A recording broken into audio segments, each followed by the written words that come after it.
I'm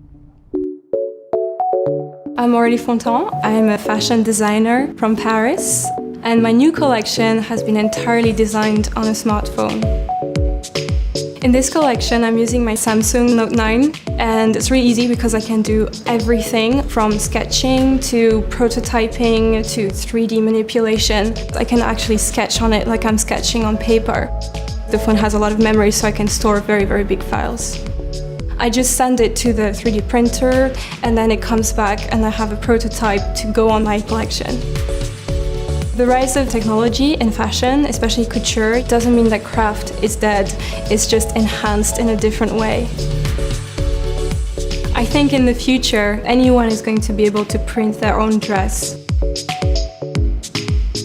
I'm really looking forward to using this type of technology for future projects. I hope everybody enjoys looking at this collection as much as I enjoyed making it.